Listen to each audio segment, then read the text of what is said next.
ಸ್ನೇಹಿತರೆ, Isha foundation USA ಮತ್ತೋರ್ವ ಕಾರ್ಯಕರ್ತೆ, ಸೆಲ್ಫ್ಲೆಸ್ ವಾಲಂಟಿಯರ್ ರಮ್ಯಾ ಅವರು ನಮ್ಮ ಜೊತೆ ಇದ್ದಾರೆ. ಬನ್ನಿ, ಅವರ ಎಕ್ಸ್ಪೀರಿಯನ್ಸ್ ಹೇಗಿದೆ ಇಶಾ ಫೌಂಡೇಶನ್ ಜೊತೆ ಕೇಳಿ ತಿಳ್ಕೊಳ್ಳೋಣ. ರಮ್ಯಾ ನಮಸ್ಕಾರ. ನಮಸ್ಕಾರ. ರಘುವರ್ಸ್ಗೆ ಸುಸ್ವಾಗತ. ಹೇಗಿದ್ದೀರಾ? ಚೆನ್ನಾಗಿದ್ದೀನಿ. ರಮ್ಯಾ ಅವರೇ, ನೀವು ಏನು ಮಾಡ್ಕೊಂಡಿದ್ದೀರಾ?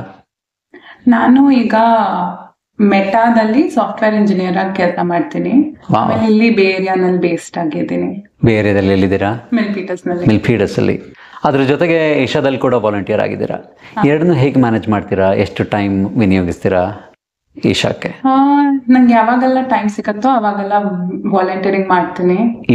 ಅಷ್ಟೇ ಮಾಡ್ಬೇಕು ಅಂತೇನಿಲ್ಲ, ಯಾವಾಗ ಆತರ ಏನಿಲ್ಲ. ನಂಗೆ ಯಾವಾಗ ಟೈಮ್ ಸಿಗತ್ತೋ ಅವಾಗ ಮಾಡ್ತೀನಿ.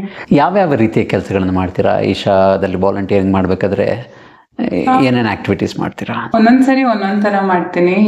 ಏನ್ ಬೇಕಿದ್ಯೋ ಅವಾಗ ಆ ಟೈಮ್ ನಲ್ಲಿ ಏನ್ ಬೇಕಾಗ್ ಬರುತ್ತೋ ಅದ್ರ ಜೊತೆ ಆ ತರ ಕೆಲಸ ಮಾಡ್ತೀನಿ. ಇನ್ನರ್ ಇಂಜಿನಿಯರಿಂಗ್ ಪ್ರೋಗ್ರಾಮ್ ಇದೆ, ಸೊ ಅದ್ರಲ್ಲಿ ಏನಾದ್ರೂ ವಾಲಂಟಿಯರಿಂಗ್ ಇದ್ರೆ, ಆಪರ್ಚುನಿಟೀಸ್ ಇದ್ರೆ ಆ ತರ ಅಲ್ಲಿ ಮಾಡ್ತೀನಿ. ಈಗ ಎಕ್ಸ್ಟಸಿ ಆಫ್ ಎನ್ಲೈಟನ್ಮೆಂಟ್ಗೆ ಸದ್ಗುರು ಇಲ್ಲಿ ಬರ್ತಿದ್ದಾರೆ, ಸೊ ಅದ್ರಲ್ಲಿ ಏನೇನ್ ಆಕ್ಟಿವಿಟೀಸ್ ಇದೆಯೋ ಅದಕ್ಕೆ ಸಪೋರ್ಟ್ ಮಾಡ್ತೀನಿ. ಒಬ್ಬ ಸಾಫ್ಟ್ವೇರ್ ಇಂಜಿನಿಯರ್ ಆಗಿ, ಅದು ಬೇ ಏರಿಯಾದಲ್ಲಿ ಸಿಲಿಕಾನ್ ವ್ಯಾಲಿಲಿ ಅಷ್ಟೊಂದು ಪ್ರೆಷರ್ ಇರುವಂಥ ಎನ್ವೈರನ್ಮೆಂಟ್ ಕೆಲಸ ಮಾಡಬೇಕಾದ್ರೆ ಈ ಇನ್ನರ್ ಇಂಜಿನಿಯರಿಂಗ್ ನಿಮ್ಗೆ ಎಷ್ಟು ಹೆಲ್ಪ್ ಮಾಡಿದೆ? ನಂಗೆ ಪರ್ಸ್ನಲಿ ಮುಂಚೆ ಕೆಲಸದಲ್ಲಿ ತುಂಬಾ ಸ್ಟ್ರೆಸ್ ತಗೊಂತಿದ್ದೆ. ಏನಿದ್ರೇನು ಲೈಕ್ ಒಂದ್ ಮೀಟಿಂಗ್ ಮಾಡ್ಬೇಕು, ಮಾತಾಡ್ಬೇಕು, ಇಲ್ಲಾಂದ್ರೆ ಏನಾದ್ರೂ ಡೆಡ್ ಲೈನ್ಸ್ ಇದ್ರೆ ನಂಗೆ ಒಳಗೆ ತುಂಬಾ ಭಯ ಆ ತರ ಇರ್ತಿತ್ತು. ಈ ಪ್ರೋಗ್ರಾಮ್ ಮಾಡಾದ್ಮೇಲೆ, ಇನ್ನರ್ ಇಂಜಿನಿಯರಿಂಗ್ ಮಾಡಾದ್ಮೇಲೆ ನನ್ನೊಳಗೆ ಆ ಕಾಮ್ನೆಸ್ ಒಂಥರ ಅನ್ನಿಸ್ತು. ನ್ಯೂ ಎಕ್ಸ್ಪೀರಿಯನ್ಸ್ ಏನಾದ್ರು ಇದ್ರೆ ಅವಾಗ ಒಂಥರ ಭಯ ಅದೆಲ್ಲ ಇರ್ತಿತ್ತು. ಪ್ಲಸ್ ಆಲ್ಸೋ ನಂಗೆ ಒಂಥರ ಇಂಪಾಸ್ಟರ್ ಸಿಂಡ್ರೋಮ್ ತುಂಬಾ ಇರ್ತಿತ್ತು ಮುಂಚೆ.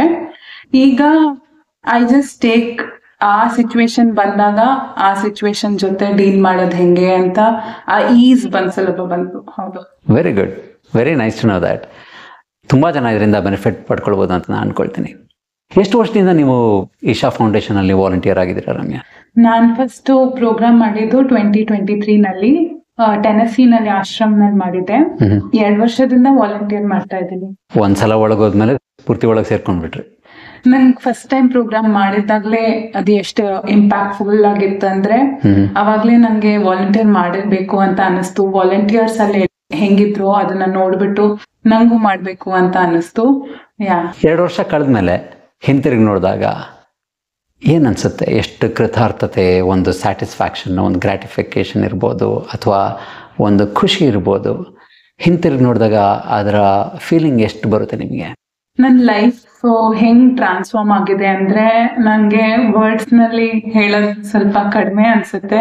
ಯಾಕಂದ್ರೆ ಎಲ್ಲ ಆಸ್ಪೆಕ್ಟ್ ನನ್ನ ಲೈಫ್ ನಲ್ಲಿ ಯಾವ ಆಸ್ಪೆಕ್ಟ್ ತಗೊಂಡ್ರೇನು, ರಿಲೇಶನ್ಶಿಪ್ಸ್ ಹೆಂಗ್ ಹ್ಯಾಂಡಲ್ ಮಾಡ್ತೀನಿ ಅಮ್ಮ ಅಪ್ಪನ ಜೊತೆ, ಅಣ್ಣನ ಜೊತೆ, ಆತರ ಅದು ತಗೊಂಡ್ರೆ, ಆಮೇಲೆ ಕೆಲ್ಸದಲ್ಲಿ ಹೆಂಗಿದ್ದೀನಿ, ನನ್ ಮೋಸ್ಟ್ ಇಂಪಾರ್ಟೆಂಟ್ಲಿ ನನ್ನೊಳಗೆ ನಾನು ಹೆಂಗ್ ಫೀಲ್ ಮಾಡ್ತೀನಿ ಲೈಫ್ನ. ಮುಂಚೆ ಅಯ್ಯೋ ಇದ್ ಮಾಡ್ಬೇಕಾ ಆತರ ಏನ್ ಮಾಡಿದ್ರೇನು ಒಂಥರ ರೆಸಿಸ್ಟೆನ್ಸ್ ತರ ಬರ್ತಿತ್ತು. ಈಗ ಲೈಫ್ ನ ಹಂಗೆ ಅಕ್ಸೆಪ್ಟ್ ಮಾಡಿ, ಹಂಗೆ ಜಾಯ್ಫುಲ್ ಆಗಿ ಹೆಂಗ್ ತಗೊಂಡ್ ಹೋಗೋದು. ಏನ್ ಚಿಕ್ಕ ಕೆಲ್ಸ ಇದ್ರೇನು ಸರಿ, ಏನ್ ಚಿಕ್ಕ ಮ್ಯಾಟರ್ ಇದ್ರೇನು ಸರಿ, ದೊಡ್ಡ ಮ್ಯಾಟರ್ ಇದ್ರೇನು ಸರಿ, ಅದನ್ನ ಹೆಂಗ್ ಹಂಗೆ ಡೀಲ್ ಮಾಡಬೇಕು, ಅಕ್ಸೆಪ್ಟ್ ಮಾಡೋದು, ಡೀಲ್ ಮಾಡೋದು ಎಲ್ಲ ಎಷ್ಟು ವ್ಯತ್ಯಾಸ ಆಗಿದೆ ಅಂದ್ರೆ ಅದ್ ಹೇಳೋದ್ ಸ್ವಲ್ಪ ಕಡಿಮೆ ಅನ್ಸುತ್ತೆ ನಂಗೆ. ಸೊ ಅಂದ್ರೆ ಈಗ ಆ ಸಾಮರ್ಥ್ಯ ನಿಮ್ಮಲ್ಲಿ ಬೆಳೀತು ಅಂತ ಅನ್ಕೊಳ್ತೀರೋ, ಅಥವಾ ಸಾಮರ್ಥ್ಯ ಮುಂಚೆನೇ ಇತ್ತು ಇವಾಗ ಅದ್ರ ಅರಿವಾಗ್ತಿದೆ ಅಂತ ಅನ್ಕೊಳ್ತೀರೋ? ಬೇಸಿಕ್ಲಿ ನಾನು ಹೆಂಗ್ ಲೈಫ್ ನ ಮುಂಚೆ ನೋಡ್ತಿದ್ದೆ ವರ್ಸಸ್ ಈಗ ಹೆಂಗ್ ಲೈಫ್ ನ ನೋಡ್ತಿದ್ದೆ, ಆ ಪರ್ಸ್ಪೆಕ್ಟಿವ್ ತುಂಬಾ ಡಿಫ್ರೆಂಟ್ ಆಗಿದೆ. ಲೈಕ್ ಫಸ್ಟ್ ನಾನ್ ಏನ್ ಬಂದ್ರೇನು ಭಯ ಬರ್ತಿತ್ತು, ಇಲ್ಲಾಂದ್ರೆ ಟೆನ್ಷನ್ ಬರ್ತಿತ್ತು, ಆತರ ಏನ್ ತಗೊಂಡ್ರೇನು ಹಂಗಾಗ್ತಿತ್ತು. ಬಟ್ ಇವಾಗ ಏನ್ ತಗೊಂಡ್ರೇನು ಇದು ಮಾಡ್ಬೋದು ಅಂತ ಅನ್ಸುತ್ತೆ. ಸೊ ಇದು ಒಂಥರ ಇದ್ ಬರ್ತಿದ್ಯಾ ನೈಸ್ ಅಂತ ಒಂದು ಜಾಯ್, ಹಂಗ ಒಳಗಿಂದ ಒಳಗೆ ಜಾಯ್ ಬಂದಂಗೆ ಇರತ್ತೆ ಯಾವಾಗ್ಲೂ ಏನ್ ಮಾಡಿದ್ರೇನು. ಆ ಖುಷಿಯಿಂದ ಈಗ ನಿಮ್ಮ ಜೀವನ ಇನ್ನೂ ರಮ್ಯ ಮನೋಹರವಾಗಿದೆ. ಎಷ್ಟೊಂದು ಜನ ನಾವ್ ಯಾಕೆ ಇನ್ನರ್ ಇಂಜಿನಿಯರಿಂಗ್ ಮಾಡಬೇಕು, ಯಾಕೆ ಸ್ಪಿರಿಚುಯಾಲಿಟಿ ಕಡೆ ಹೋಗ್ಬೇಕು ಅಂತ ಯೋಚಿಸ್ತಾ ಇರ್ತಾರೆ. ಅವರಿಗೆ ನೀವು ಏನು ಹೇಳೋದಕ್ಕೆ ಇಷ್ಟಪಡ್ತೀರಾ? ನಿಮ್ಮೊಳಗೆ ನೀವು ಟ್ರಾನ್ಸ್ಫಾರ್ಮೇಶನ್ ತರಬೇಕು, ಆ ಪ್ರಾಸೆಸ್ನ ನೋಡ್ಬೇಕು, ಲೈಫ್ ಪರ್ಸ್ಪೆಕ್ಟಿವ್ ನ ಎನ್ಹಾನ್ಸ್ ಮಾಡ್ಬೇಕು ಅಂತ ಅನ್ಕೊಂಡ್ರೆ ಮಾಡ್ಬೋದು.